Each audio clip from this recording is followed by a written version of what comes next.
Hello viewers, Terry Bartlett here on the footplate of Tornado, and as you can see today, as a treat, as I promised, you're going to observe the controls that I'm going to show you.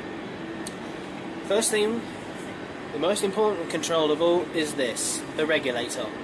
It provides steam from the boiler down to the valve chest. As you can see, there's the steam pressure gauge up there.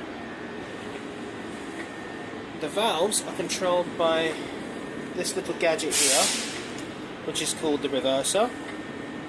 Basically, it goes, as you see on the arrows, it goes forward that way, backwards this way. And here, if the engine's in that position up there, the engine goes backwards. The engine's in that position down there, it goes forwards.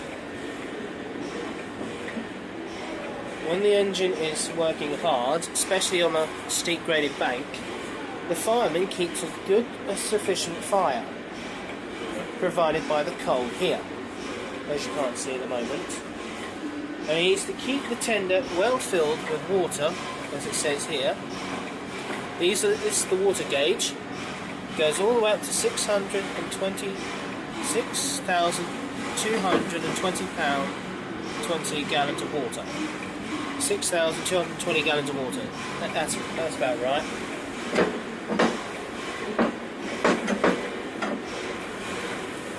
And the stop side of the engine is controlled by the brakes. The brakes are controlled by these gadgets here. You've got the train brake and the locomotive brake. When an engine's on the main line, they always use this, the vacuum brake, the air brake handle here. It's got overcharge, running, initial, full service, emergency and shutdown mode. When an engine is working hard on steep banks, the engine needs plenty of water, as you can see by the two gauge glasses there. As you know, what makes the engine go a choo-choo noise? It's up here. I'll move the camera back a bit. Is the whistle. The whistle, as you know, Tornado has two whistles. One high pitch, which is up there, this one here, and the other one, which is there. That's the chime one. At the moment, it is not on at the moment. Coming over to the other side of the locomotive, that's the live steam injector. This one here is the exhaust injector, which currently isn't working at the moment. Well, it'll work in a minute. And up there is the boiler pressure gauge. I hope you don't mind, I'm doing this for my viewers. And up here, water gauge glasses and the air pump controls. Now, every engine has safety equipment. The OTMR, which is over there, sorry Andy, I can't hear that.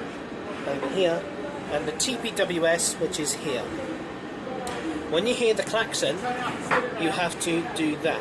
You have to push down in order to cancel out the klaxon.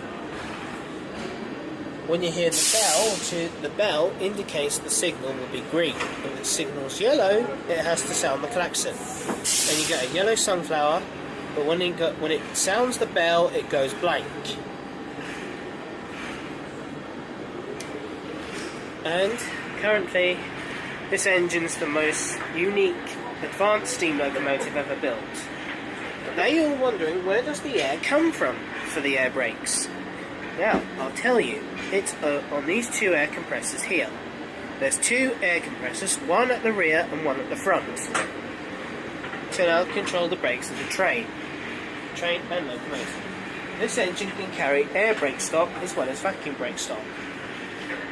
Coming further back, you see the whole of the locomotive here that was used on the LNER and Peppercorn A1s. Northeastern Pacific Designs, this design represents Bitton. Bitton's TPWS device is not on this side, it's on the other side. The A4s are different locomotives. I'll explain that in the later video.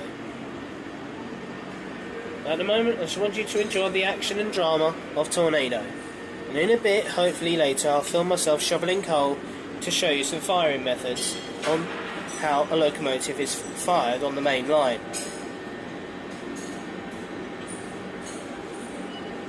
Thank you.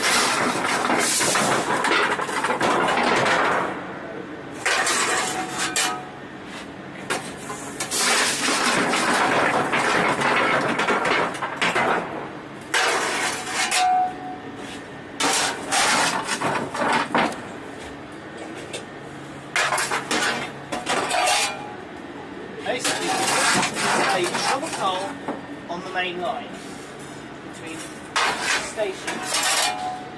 When a locomotive is climbing a bank, you know how many shovelfuls you need in the firebox. How many is that? Huh? How many is that?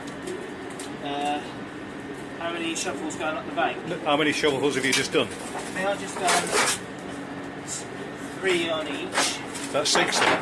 So one in the middle, eh? There we go, guys. Just in the middle. And that should do it. Oh, where's it come from? There you go. And press the red button.